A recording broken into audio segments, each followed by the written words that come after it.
रोजगार वाला अड्डा पर आप सभी का बहुत बहुत स्वागत है। सभी का स्वागत है इस बेहद खास चर्चा में। आज की यह क्लास काफी लंबी और विस्तृत होने वाली है, इसलिए हमने इसे 3 मुख्य भागों में बांटा है और अभी हम इसके पहले भाग पर चर्चा कर रहे हैं। मतलब आज हम हिंदी साहित्य के इतिहास का एक ऐसा डीप डाइव करने वाले हैं जो रटने वाला बिल्कुल नहीं है। बिल्कुल, हमारी कोशिश यही है कि हम तारीखों के पार जाकर उस विजुअल मेमोरी या कहें दृश्य स्मृति के जरिए चीजों को समझें। एकदम सही कहा आपने। छात्रों, अपने पेन और डायरी निकाल लो, क्योंकि जो नोट्स हम यहाँ बता रहे हैं वो आपको और कहीं नहीं मिलेंगे। तो चलिए इस पूरे खजाने को अनपैक करते हैं। हाँ बिल्कुल। अगर हम शुरुआत करें तो सबसे पहली और सबसे हैरानी वाली बात यह है कि हिंदी साहित्य के 1000 साल से भी लंबे इतिहास की सबसे पहली किताब किसी भारतीय ने लिखी ही नहीं थी।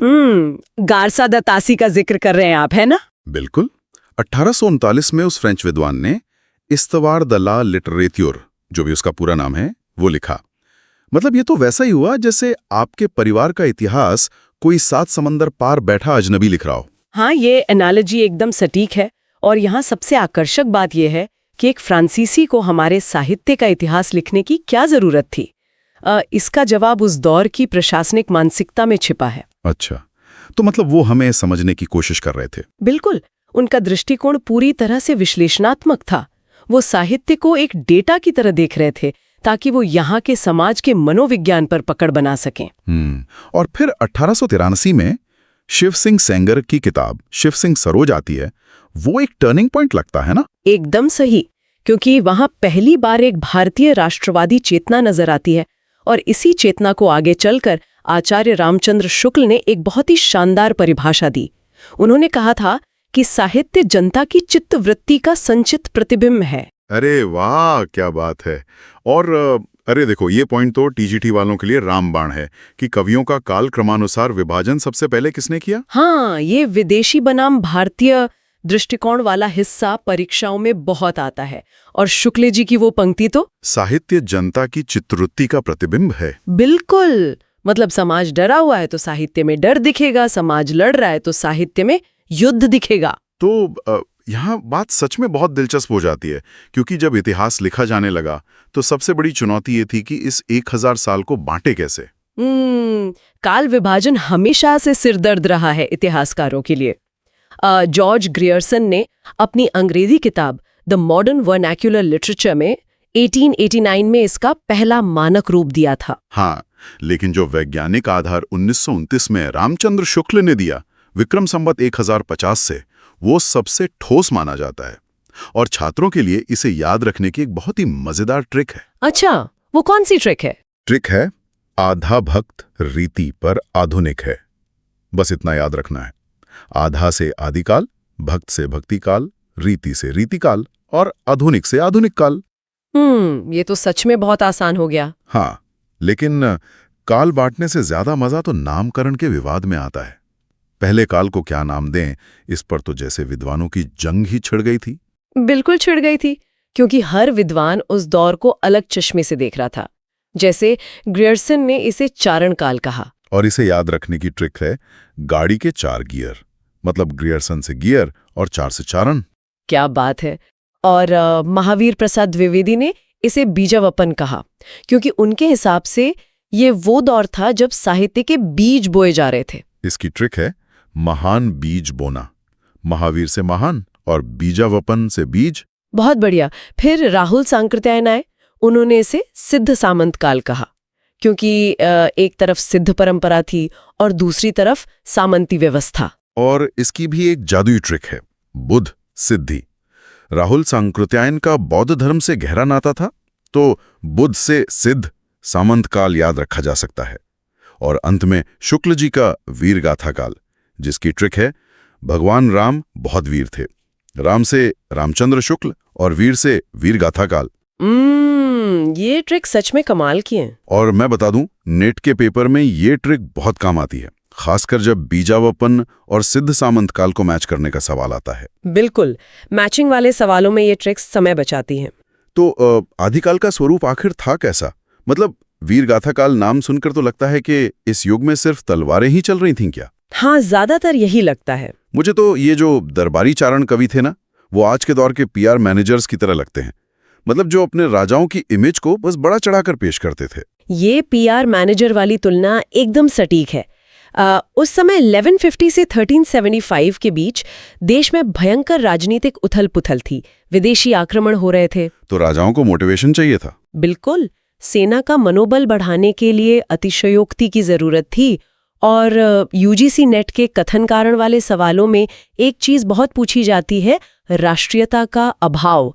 उस समय राष्ट्र जैसी कोई चीज नहीं थी, हर राजा अपनी रियासत को ही देश मानता था। ये बहुत बड़ा पॉइंट है। और इसी मारकाट के बीच एक बहस ये भी है कि हिंदी का प्रथम कवि कौन है। हाँ, रामकुमार वर्मा के अनुसार स्वयंभू हैं, जिन्हें अपभ्रंश का वाल्मीकि भी कहते हैं। लेकिन अकादमिक स्तर पर तो राहुल संकृत्यायन की बात ज्यादा मानी जाती है ना, जो सरहपा को मानते हैं। एकदम सही, सरहपा को ही सर्वमान्य रूप से प्रथम कवि माना जाता है। और इसी दौर में विद्यापति भी थे, जिनकी वो मशहूर पंक्ति है, देसिल बयाना सब जन मिठा। देसिल बयाना सब जन मिठा, मतलब अपनी भाषा सबको मीठी लगती है। और इसी आदिकाल में रासो साहित्य का पूरा एक महासागर मिलता है। हाँ, रासो महाकाव्यों का दौर, जिसमें चंद्रबरदाई का पृथ्वीराज रासो सबसे ऊपर आता है। जिसे याद रखने की ट्रिक है, पृथ्वी के ऊपर चांद चमकता है, पृथ्वीराज और चंद्रबरदाई। बिल्कुल।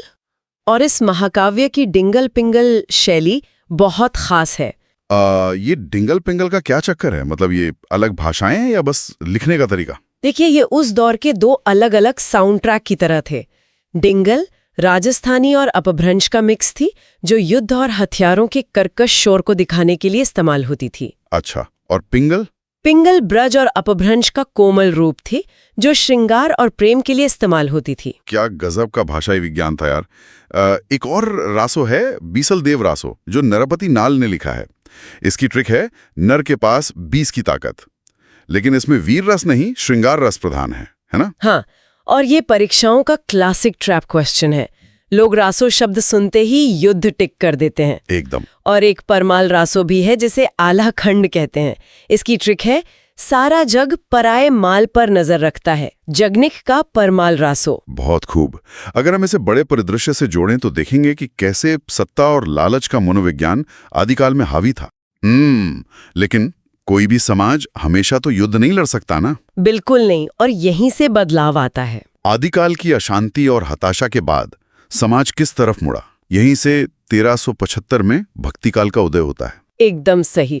जब आप बाहरी दुनिया के राजाओं से हार जाते हैं, तो आपको एक ऐसी परम सत्ता चाहिए होती है जो न्याय कर सके।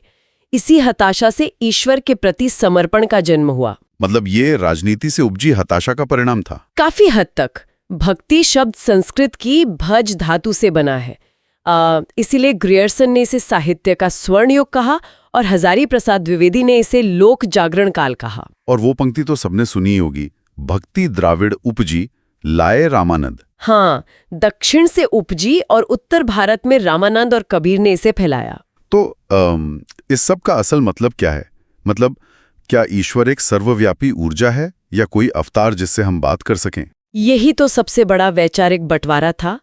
एक वर्ग था निर्गुण भक्ति वाला, जो ईश्वर को निराकार ब्रह्म मानता था, और दूसरा था सगुण भक्ति वाला, जिन्हें एक लीलाधारी अवतार चाहिए था। राम और कृष्ण की तरह? बिल्कुल, जिससे वो सीधा भावनात्मक रिश्ता बना सके। मतलब निर्गुण में कबीर और जायसी आए और सगुण में तुलसीदास और सूरदास। अगर हम निर्गुण भक्ति पर फोकस करें तो वहां भी दो अलग रास्ते दिखते हैं। हाँ, एक रास्ता जो समाज से बगावत कर रहा था, संत काव्य या ज्ञानाश्रयी शाखा, और दूसरा जो प्रेम में डूब रहा था, सूफी काव्य या प्रेमाश्रयी शाखा। ज्ञानाश्रयी में कबीरदास, रैदास और गुरु नानक थे, जो 15वीं सदी के पाखंड और जाति व्यवस्था के खिलाफ खुला विद्रोह कर रहे थे। और कबीर का विद्रोह तो बिल्कुल बेखौफ था, एकदम आज के सोशल मीडिया की तरह, बिना किसी फिल्टर के। और छात्रों के लिए एक बड़ी परीक्षा टिप यहाँ है कि कबीर की वाणियों को उनके शिष्य धर्मदास ने बीजक में समेटा था। ट्रिक याद रखिए, कबीर ने ज्ञान का बीज बोया। और उनकी वो पंक्ति, पाहन पूजे हरि मिले तो मैं पूजों पहाड़, ये सिर्फ व्यंग नहीं, सोए हुए समाज को जगाने की उग्र कोशिश थी। बिल्कुल। और दूसरी तरफ निर्गुण का ही सूफी काव्य था। मलिक मोहम्मद जायसी, इनकी ट्रिक है, जायसी को पद्मावती से प्रेम था। ये उनकी आखिरी बात थी। इससे पद्मावत, अखरावट और आखिरी कलाम याद हो जाएंगे। हाँ, और सूफी दर्शन का एक बहुत दिलचस्प तथ्य है।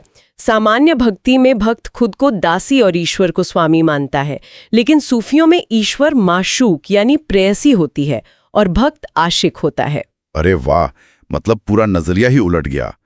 आत्मा रूपी रतन सेन परमात्मा रूपी पद्मावती को खोज रहा है। बिल्कुल, यही इस महाकाव्य की आत्मा है। क्या बात है, आज की चर्चा सच में बहुत ही गहरी रही। छात्रों, अब एक बार आंखें बंद कीजिए और जो ट्रिक्स हमने बताई हैं, वो 4 गियर, महान बीज और पृथ्वी के ऊपर चांद, उन्हें दिमाग में दोहराइए। इसे ही एक्टिव रिकॉल और स्पेस रेपिटेशन कहते हैं। ये तकनीक सच में लंबे समय तक चीजें याद रखने में मदद करती है। आज हमने आदिकाल से लेकर निर्गुण भक्ति तक का सफर तय किया है। अगले भाग में हम सगुण भक्ति की ओर चलेंगे और देखेंगे कि तुलसी और सूरदास ने क्या जादू किया। जाने से पहले हमेशा याद रखिए, मंजिलें उन्हीं को मिलती हैं जिनके सपनों में जान होती है। पंखों से कुछ नहीं होता, हौसलों से उड़ान होती है। बहुत खूब। और आज की क्लास खत्म करने से पहले छात्रों, एक बात पर जरूर गौर कीजिएगा। आदिकाल के राजा बाहरी दुश्मनों से लड़ रहे थे, लेकिन भक्ति काल के संतों ने असली युद्ध इंसान के अंदर चल रहे पाखंड और अहंकार से लड़ा। क्या आज के आधुनिक युग में हमें तलवारों से ज्यादा कबीर के उस बीज की जरूरत नहीं है? इस पर सोचिएगा जरूर।